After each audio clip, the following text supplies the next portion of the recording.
Welcome back to Brett Breaks Things. One day I will open the show and say that properly. It's only my name and the name of the show that I picked. Brett Breaks Things. That's where we are right now. Welcome. Welcome. Gaining a little traction on the social media. You can visit our website, YouTube page, Instagram, Facebook, Twitter, TikTok. We're starting to get content up there, and I'm really proud of how this is coming together in no small part to Scotty's effort. He has been amazing. We'll see if one day maybe we can get him a paycheck. I doubt it, but we'll see. I will be off tomorrow. As I mentioned in the prior show, I'm going to be going to Washington, D.C. I'm going to be visiting the sites, doing the thing. I've got my stepdaughter's national competition in robotics. That's pretty exciting. And, you know, we're really looking forward to that. I'm really looking forward to my time in the Capitol. Visit the sites, the monuments. My stepdad, Rod, who is just a social justice warrior in his own right. He has been, at 80 years old, he has been going out to protests and gatherings in the Syracuse area, in the city and other places. I am extremely proud of him. He contacted me yesterday. He said, I love the show. Last show was your best show, which actually meant quite a bit to me. And he said, make sure you visit the memorials. Make sure you visit the Vietnam Memorial. All the memorials will be visited. I will be visiting them. I will be paying respect to these Americans that gave their lives, the greatest sacrifice, to keep madmen, dictators, and authoritarians from gaining power in this world and over our own country, keep our country free. How ironic. How ironic. But I will be visiting them, and I'll hopefully be shooting some videos. That's going to be fun, but we will be off tomorrow. So I'm going to jump into the videos, honestly, today, because we got a lot to get to, as usual. I got a ton to get to, and I am super excited to get to all this. I honestly, today's show is one of the quintessential shows I feel that will display our value, okay, in a couple of areas. One of them is I'm gonna help you out. I'm going to give you, the left of you who are joining us, I'm going to give you a little Schadenfreude ammo. You ready to feel good about other people getting yelled at? You ready to feel good about these Republicans having to finally go in front of their voters and try to explain their participation? The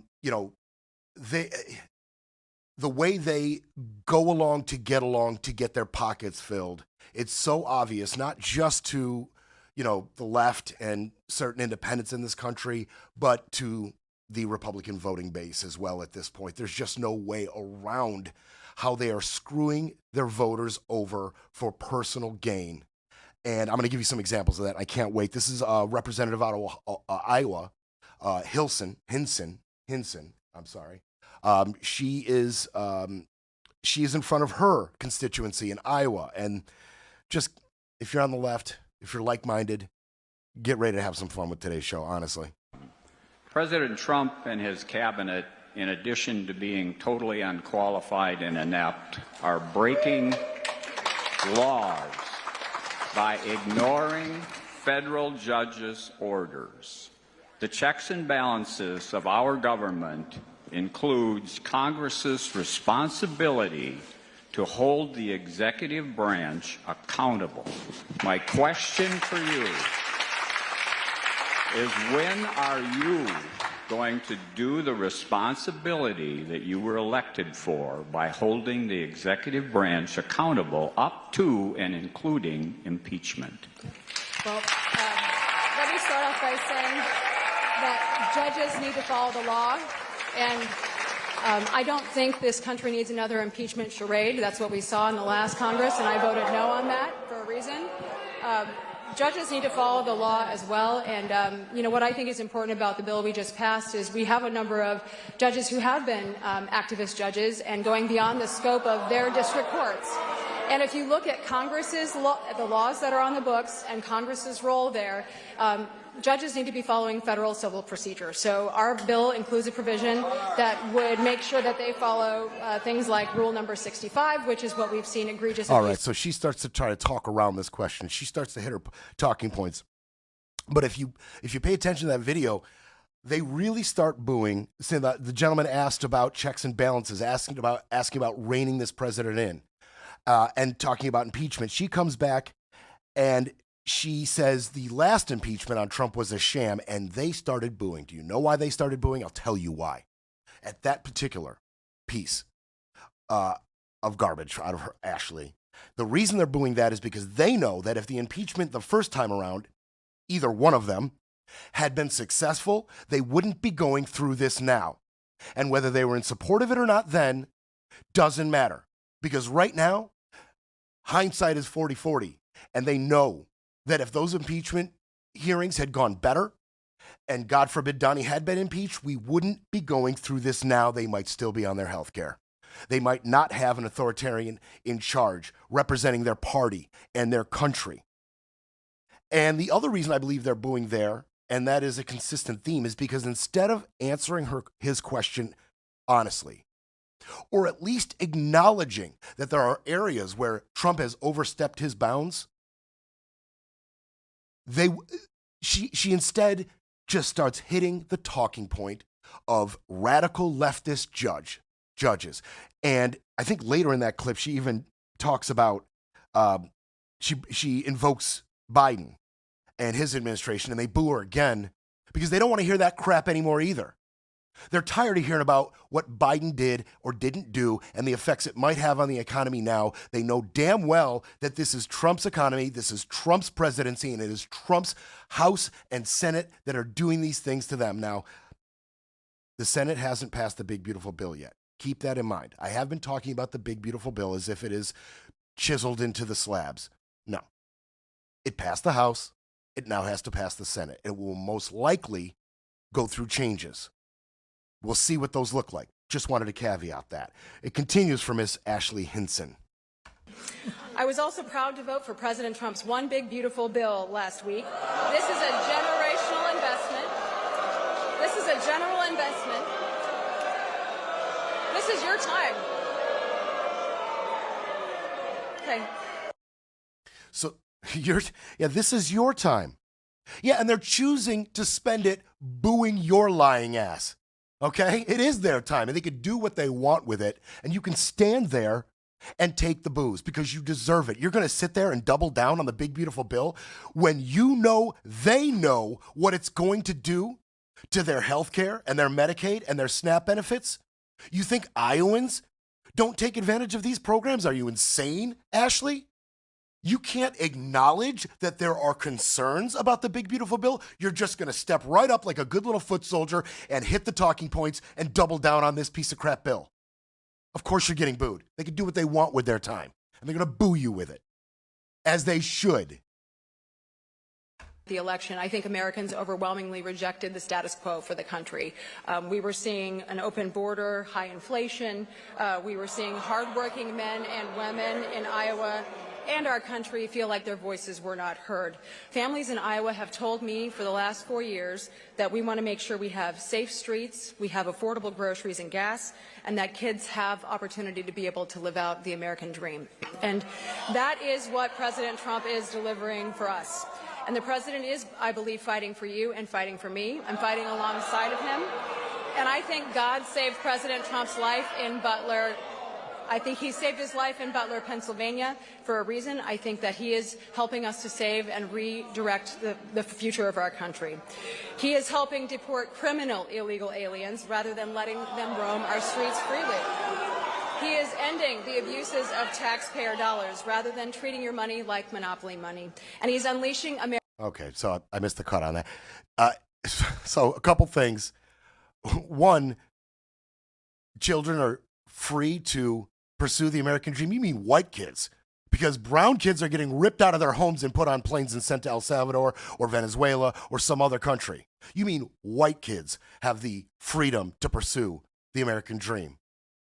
And I felt like Ashley knew she had lost them because near the end of that, she just went full North Korea, right? And the dear leader's life was saying, I might as well go all the way because I've lost them. I'm getting booed. And I think what's offensive to these people and what's offensive to me about Ashley here is that she never went to talk to them. What that was, hey, Trump, watch this. I'm going to go in front of my pissed off voting base. And not only am I going to be stone cold in the face of all of their legitimate beefs with what's going on, but I'm going to hit your talking points. I'm going to double down on what you want to hear. When you go back and you look at these tapes of the town halls and how some of these Republican representatives conduct themselves, and I think I'm going to come back with a little bit of this after the break because I have a little bit more to play. Don, check me out. I'm going to hit the points. I love you. The sun rises with you rising out of bed and sets with you going to bed. You shoot a 28 on an 18-hole course. You don't sleep. You're invulnerable to disease and aging. And he doesn't poop. And reports are we've seen him fly around Mar-a-Lago. Just fly. Maybe shoot a couple firebolts out of his hand. She went there to show Trump, I will go to the front lines and I will do your dirty work. I will say the things you need me to say. And when you see guys like Mike Flood fold under the pressure, and you and I will both see Mike Flood fold under the pressure, because I'm going to come back with that. As Mike Flood is folding and frumpering and getting knock-kneed, I'm going to get stronger with my rhetoric in the face of these boos, in the face of this dissension from our party. How dare they? How dare they come to a town hall and confront one of Trump's loyal soldiers with this kind of dissension? When you're with us, you're in all the way. You're in all the way. We don't want to hear about you getting kicked off your health care. We don't want to hear about you losing your SNAP benefits. We don't want to hear about you losing your federal job. You will show up and you will pay respect to the dear leader. And that is exactly what that looks like. Well done, Ashley.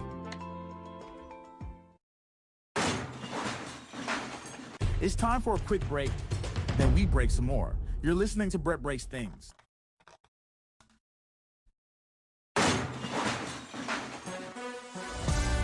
You're listening to Brett Breaks Things, pushing back, speaking up, and holding the line.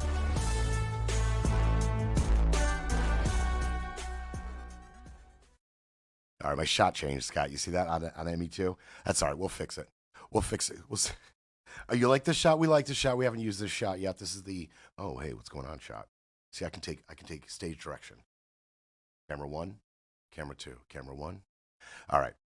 So we watched Ashley do her thing, right? We watched Ashley pay deference. Okay?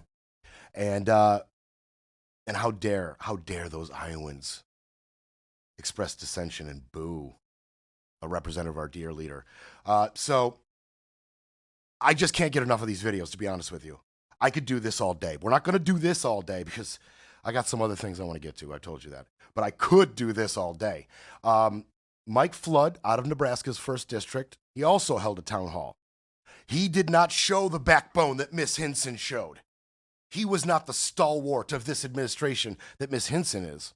The president is destroying our democracy by defying the courts and the Constitution, attacking and silencing free speech in the media, allowing security breaches, erasing history, using tax dollars and presidential power for personal gains, blaming DEI and using it to discriminate, and promoting eugenics and genocide, all while showing signs of cognitive decline. Your votes, actions, and inactions show that you are a fascist politician, so please explain how you are not encouraging fascism, and are you going to invoke articles of impeachment against Trump?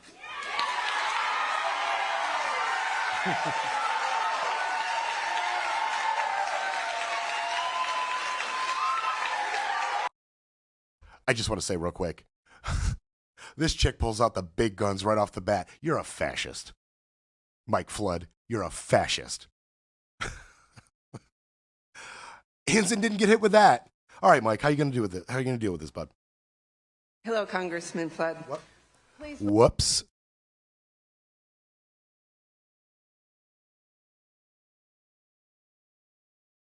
All right, that took a second. Sorry.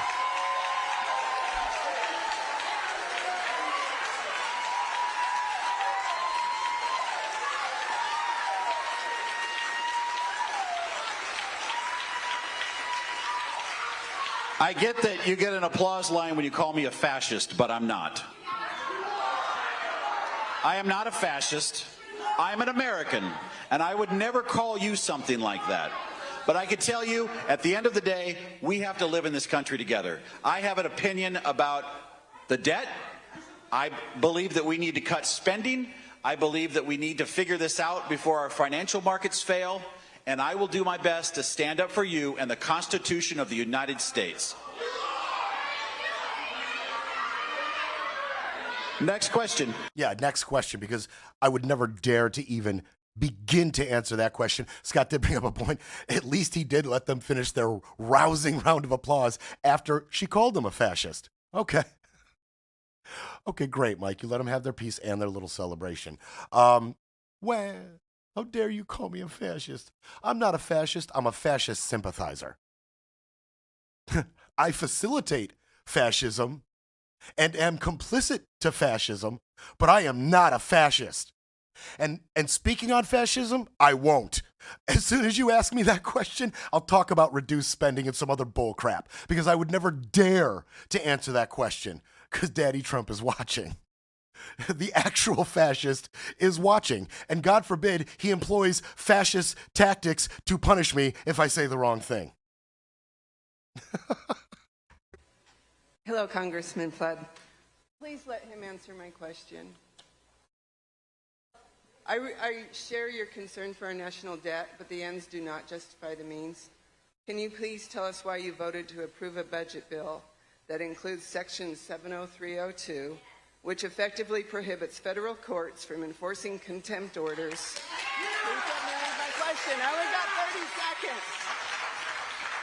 Which would then allow current and future administrations to ignore those contempt orders by removing the enforcement capabilities.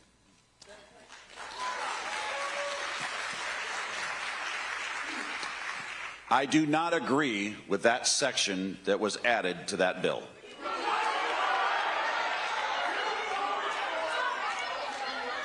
Okay, I'm going to stop it there. We got more stuff to get to. That keeps going.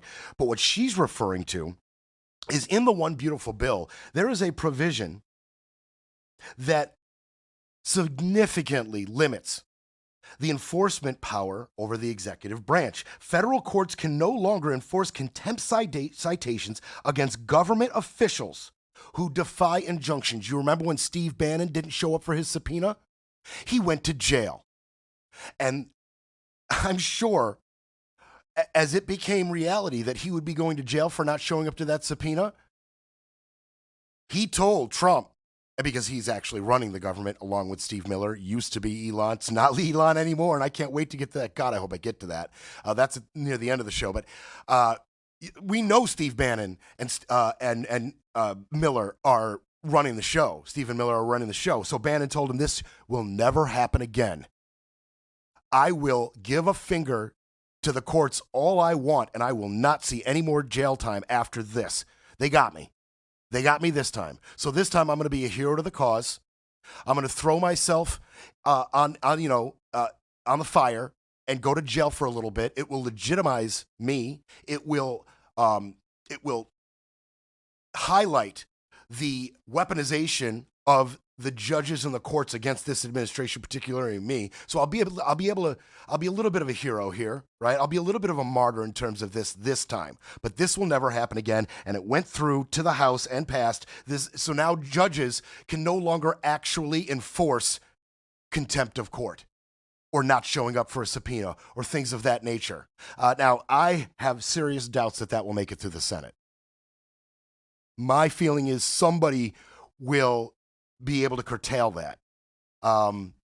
They do have a majority in the Senate, but there's people like Murkowski and others, McConnell. There's other senators that will most likely vote against most Trump policy going forward. They have drawn their line in the sand, and certain Republicans in the Senate now have switched sides effectively when it comes to getting his agenda pushed through the Senate. And so we're going to lean on them. But maybe a couple more might have a big problem with this. And What's really egregious about that last Mike Flood sound is he says, I did not agree with this, but you voted for it. Why don't you show a little backbone and not vote for it then? Say this is unconstitutional. This flies directly in the face of the separation of power and the rule of law. This is unconstitutional, it's un-American, and I won't vote for it. The courts have to have some type of power over these government officials who are giving them the finger. Because when they give them the finger, they're basically giving the judicial branch the finger, effectively giving the three branches of our government, the way our whole democracy works, the finger. That's pretty sad, Mike Flood. We're going to move on. We're going to move on from that. We're going to move on. MAGA, hope you're watching. You're going to like this bit. You're going to love this, MAGA. At least those of you in MAGA or the right that really are just tired of this brown invasion. You're going to love this bit. Here we go. So advocates and attorneys are sounding the alarm about a new method that is being used to arrest people, including those who they say don't even have a criminal record. NBC7's Joey Safchik reports from the courthouse. Activists are here at federal court watching a process of detaining immigrants unfold that they say is unprecedented, and they fear is the latest wrinkle in this discussion about access to due process diminishing. ICE agents waiting right outside the courtroom, arresting people who've shown up for their hearings, but judges were told by the federal government to terminate their cases, leaving them vulnerable to arrest as soon as they walk outside. Oh, that's the good stuff, huh? That's straight to the veins, MAGA. That's the good stuff right there. They are waiting for these undocumented immigrants who, under their Fifth Amendment rights, under the Fifth Amendment, they have the right to due process, and they are waiting for their day in court. They show up for their day in court, and the judge dismisses the case offhand right away.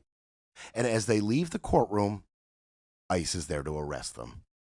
That's the good stuff, man. That is dirty pool. That's how you get them, right? Hey, come on in. Have your day in court. Have your case be heard. What, you don't have any arrests? You had a hearing for your asylum claim? And you're waiting for your chance to get in front of a judge because this is America? Gotcha. That's dirty pool. And for you people in the red state who aren't a fan of the brown people, people in red states, as you might or might not be aware, there's a war on pornography in your states. Florida, Georgia, some others, Texas. They have blocked their porn sites. Some have blocked it unless you show ID. That's right. Give us all of your information so we can store it on our porn site. We won't do anything with that. They've either blocked it outright or you have to show ID to get to your porn. Well, I got news for you. You have an alternative now. That is now MAGA porn. Are you kidding me? Undocumented immigrants showing up for their day in court, having their case dismissed, and then dragged out of the courtroom? That'll get your nips up. No doubt about it.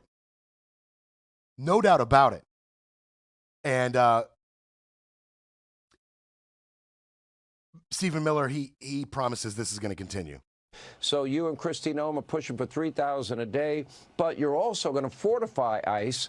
And the one big beautiful bill, my understanding is with at least $147 billion more for them to accomplish that goal. Explain. Yes. Well, under President Trump's leadership, we are looking to set a goal of a minimum of 3,000 arrests for ICE every day, and President Trump is going to keep pushing to get that number up higher each and every single day so we can get all of the Biden illegals that were flooded into our country for 4 years out of our country. And we can't. Yeah, the Biden illegals. So, MAGA, don't worry about your health care. Don't worry about your benefits being cut. Don't worry about any of that. Check me out. 3,000 a day. You like that number? And by the way, I can't help but do this. I can't help but do this. As I was watching this video, I defy any of you in this audience, right or left. I defy any of you to give me a more punchable face, and I would never advocate for violence. Saying a face is punchable does not mean I want you to go and punch it, but I defy you to give me a more punchable face than that. Look at this guy. Ay, ay, ay. Ay, ay, ay. Breaking politics, breaking narratives, breaking news. But first, we need a coffee break.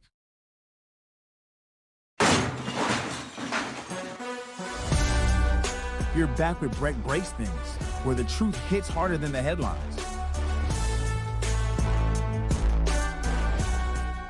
And as exciting as that video may be for anybody who is, you know, when you ask a Republican or somebody you think may be MAGA or MAGA adjacent, a lot of times during the election, if you ask them, why are you voting for Trump? Most of the time you will get, there's 300 million undocumented immigrants in this country under Biden, and I want to get them out. There's 500 million immigrants running around my country, raping people and committing crimes. That's the argument you'll get.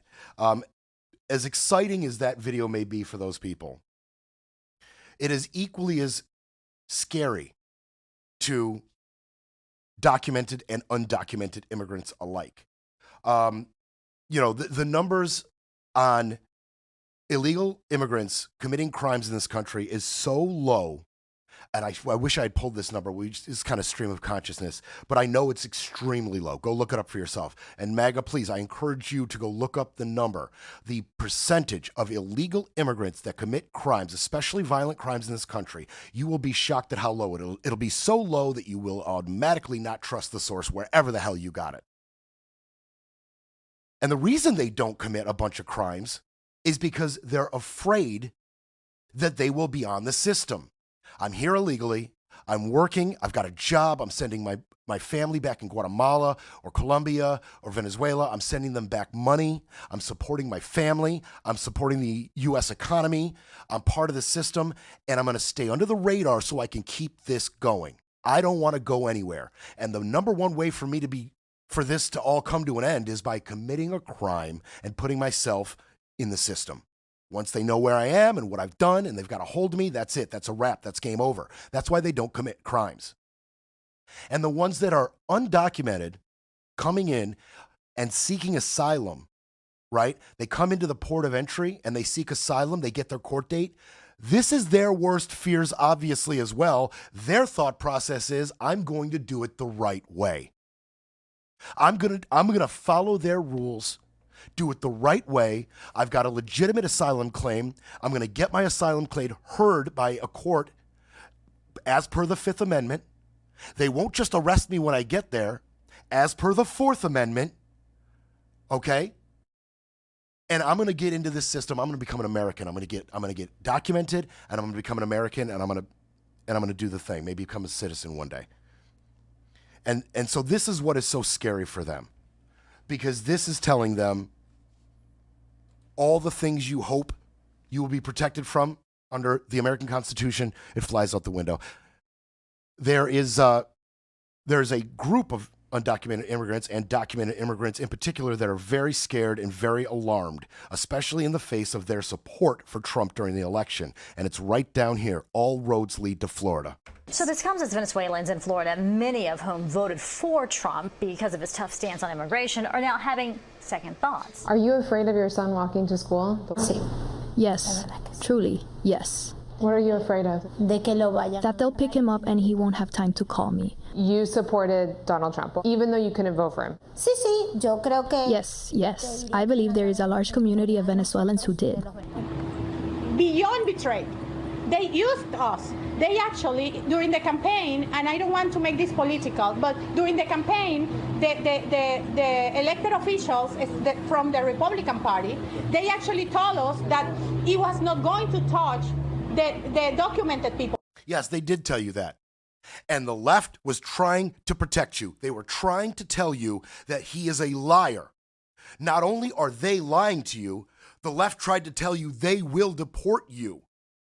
They will deport you. The Republicans will say whatever they have to say to siphon off whatever whatever percentage of the immigrant vote they can, of the Venezuelans, Puerto Ricans, Cubans, whatever portion of these people we can get, we're going to get by saying whatever lies we need to tell. And we tried to tell them. Scotty, you had some numbers. I was asking for the numbers on undocumented immigrants committing crimes in the United States. So exact numbers are kind of hard to pin down for a lot of different reasons, but a 2021 Department of Justice report noted that 64% of the federal arrests in 2018 involving non-citizens were nearly 90% of those were for immigration-related offenses, not violent, drug, or property crimes. A 2020 study using Texas Department of Public Safety data found that undocumented immigrants had a significantly lower arrest rate than U.S.-born citizens, over 2 times lower for violent crimes, 2.5 times lower for drug crimes, and 4 times lower for property crimes. And that was corroborated in a 2024 National Institute of Justice study, basically saying the same exact thing, noting that undocumented immigrants are arrested at a less than half of the rate of native-born citizens for violent and drug crimes and a quarter of the rate for property crimes. So, so exact numbers are hard to pin down, but yeah. So 2 times less for violent crimes almost across the board for undocumented immigrants. Correct. So we're not talking. The raping and the stealing and the pillaging and the murdering is not actually happening by the undocumented immigrants nearly as much as it's happening by United States citizens. I think that's extremely telling. I do have some Venezuelan numbers here. Now we're talking about Venezuelans in Florida. 48 Venezuelan nationals among 1,100 criminal illegal aliens were deported from Florida this year since Trump took office. Okay. 238 Venezuelans in total across the United States, approximately. Oh no, that was in Texas. 350. I got my numbers. Little bit missed up. I'm looking at a lot of numbers here, but a handful of Venezuelans were deported in Florida, in Texas, and across the country. A good number. It's not the largest percentage of these undocumented immigrants, but it's a percentage. And 137 of these Venezuelans who were deported, they ended up in El Salvador. Okay, why El Salvador? Because this administration is a bunch of sadists. They ended up in one of the most dangerous prisons in the entire world, and possibly the most dangerous prison in Central America, in El Salvador. And Milei is more than happy to kiss the feet of this administration. He's a dictator. Trump's a dictator. He's all about it. Of course he's all about it. Guess who's not all about it? Maduro. Maduro's not all about it.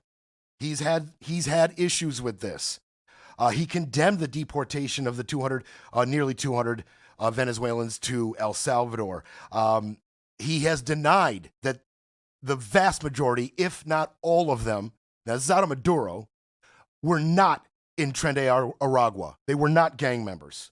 Okay, he recognizes and has said they have been denied due process. They have been denied legal defense. They have been denied trials.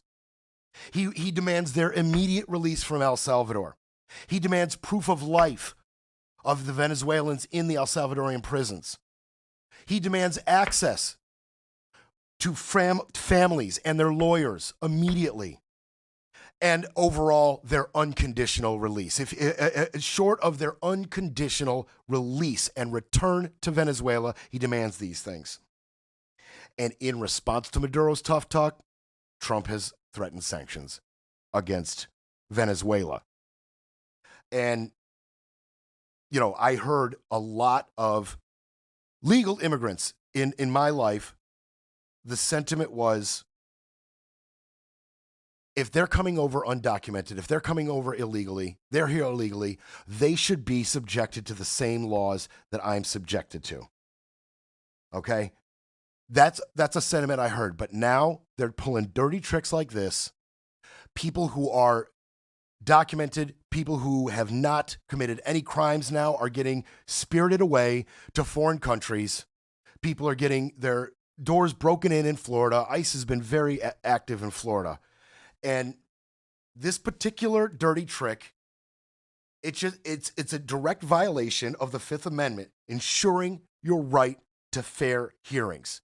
And we have video of Stephen Miller saying, hey, due process might not be a thing anymore. That's what we're working towards. Due process not being a thing anymore. And if you are being, a traitor to America, and we can pin down your traitorous activities, U.S. citizens might get deported too. And Kristi Noem has expressed her feelings on that as well.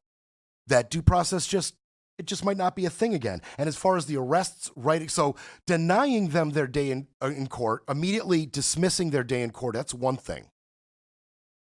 But arresting them directly after, arrests require probable cause. Detention of arrests without probable cause is unconstitutional. Period.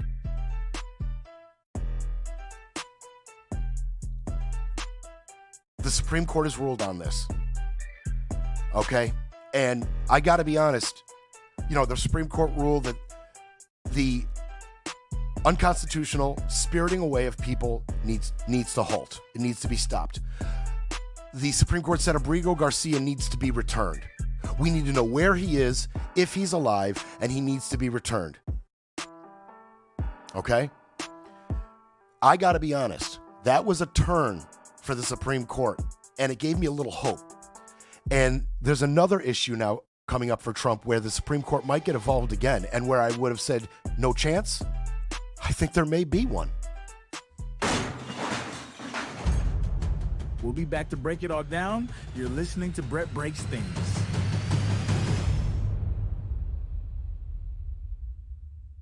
Reduces profits for the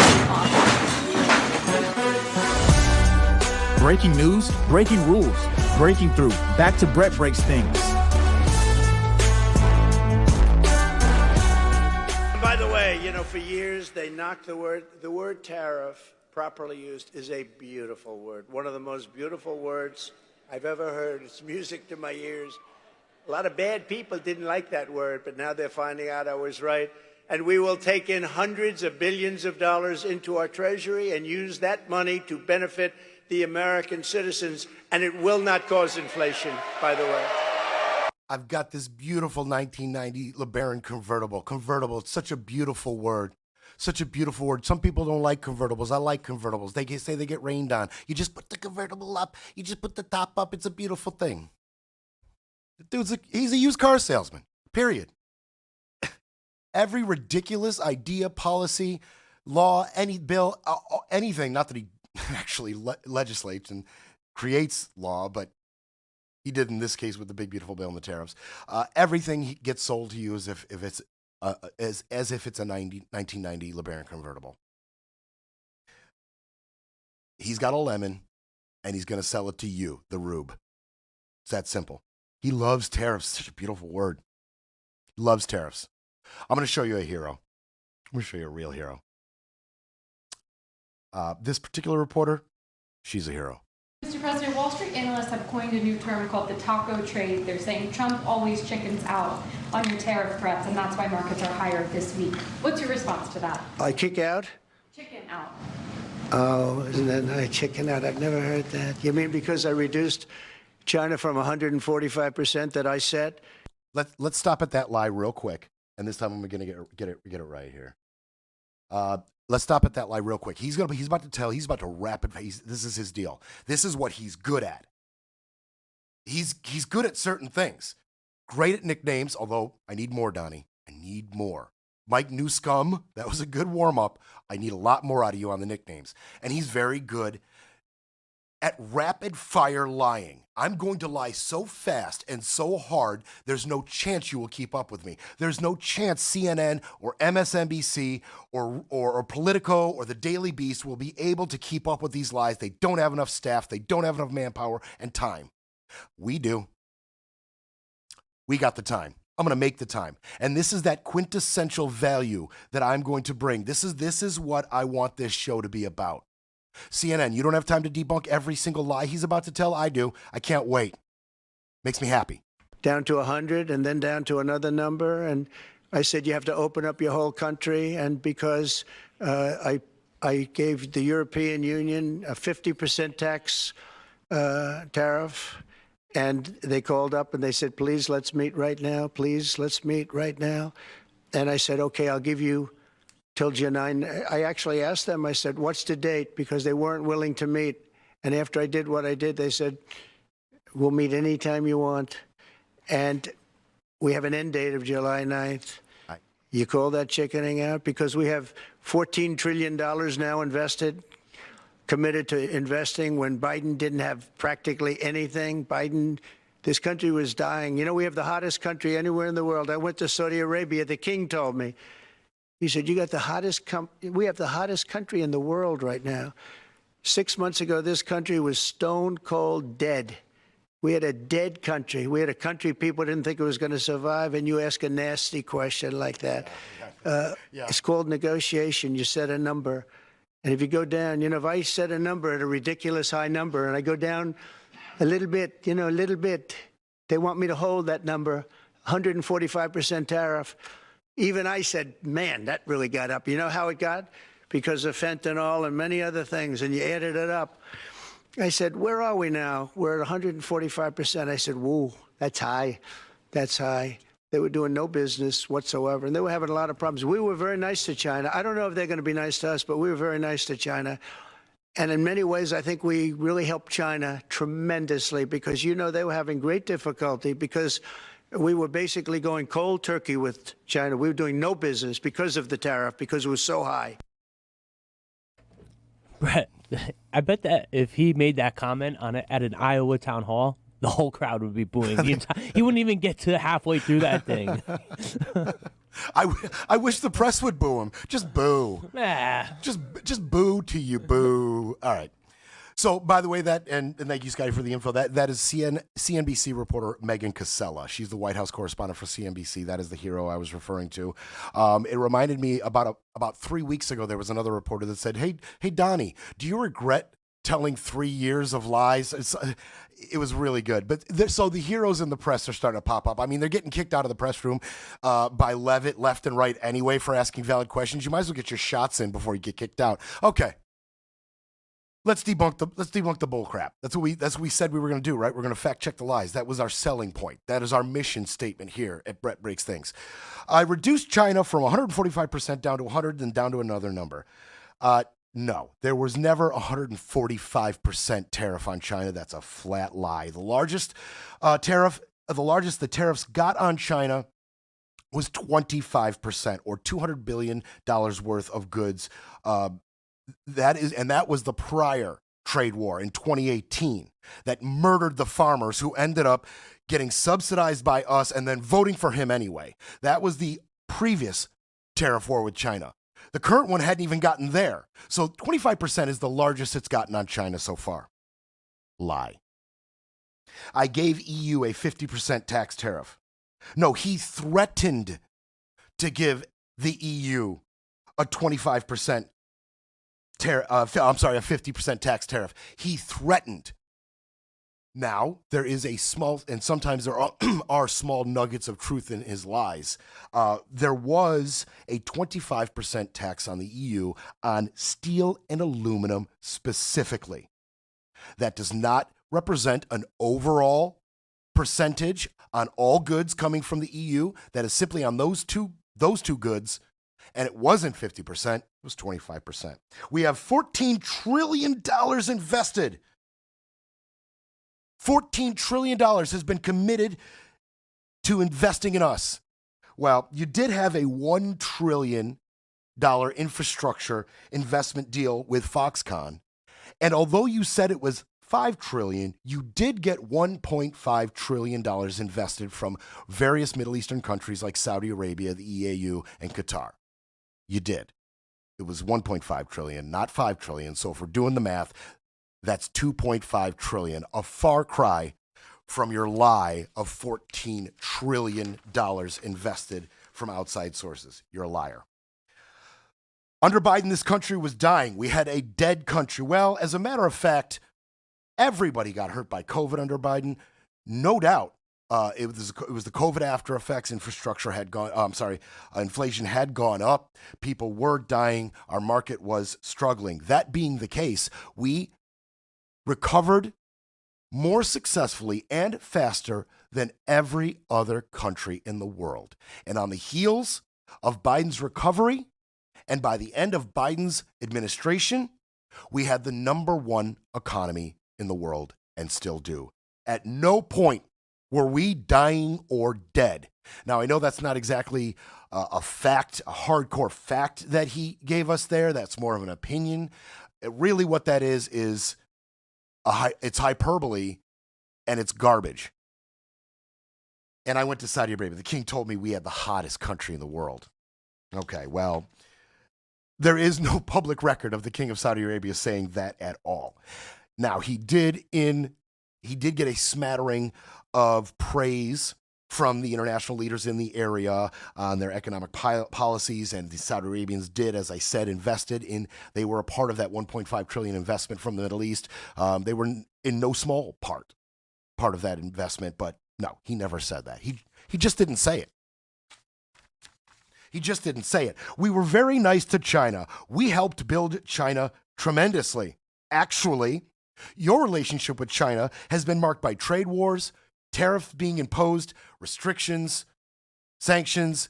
No, you have not been nice to China, okay? But there's bad news coming for Donnie with his beautiful tariffs. Such a beautiful word.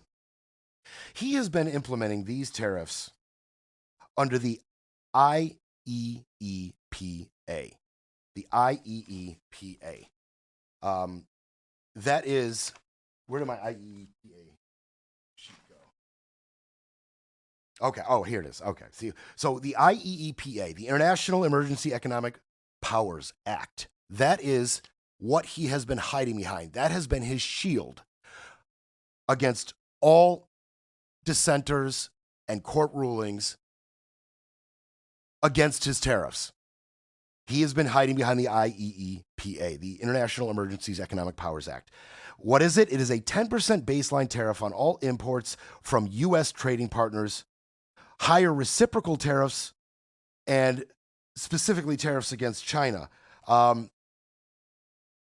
It is unconstitutional. Okay, it is having to do with America being in a emergency state, and in a state of emergency only.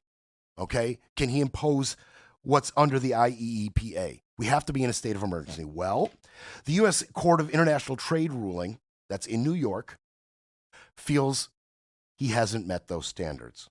Okay, who's on the court? 3 judges. Judge Jane Rastani, a Reagan appointment, the standard to which all Republican presidents will be judged against going forward.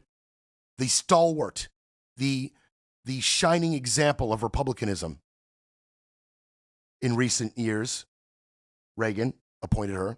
Judge Gary Katzman, appointed by Obama. He's obviously a radical leftist. We don't even have to talk about that. Appointed by Obama. Psh. And Judge Timothy Reif. Oh, wait, he was appointed by Trump. So even a Trump appointment is on this court, and they said very clearly he has not met the standard. Okay? He has not met the standard, and it will invalidate the 10% baseline tariff. It will invalidate the reciprocal 20 to 50% on 60 countries, up to 60, and maybe a little over, something around 60 countries. And this will invalidate the 20% against Canada and the 25% against Mexico. Okay? It is halting the collection of these effective tariffs. So as the tariffs come in, as the goods come in from, let's say, Canada and Mexico at their 20 and 30%, that 20% from Canada will not be collected. It's been halted right now. Okay? Of course, Trump is appealing it. And by the way, I do want to say, since this ruling by the trade court, NASDAQ has rose 2%, S&P 500 up 1.7%, Dow Jones up 1.2%, and the U.S. dollar has strengthened against the euro, the yen, and the Swiss franc. Everybody loves this news. Everybody in the economic community, the financial community loves this news. And of course, Donnie has filed an appeal. And I refer back to what I said with the Supreme Court ruling against Trump on the Abrigo Garcia thing. They ruled against him there.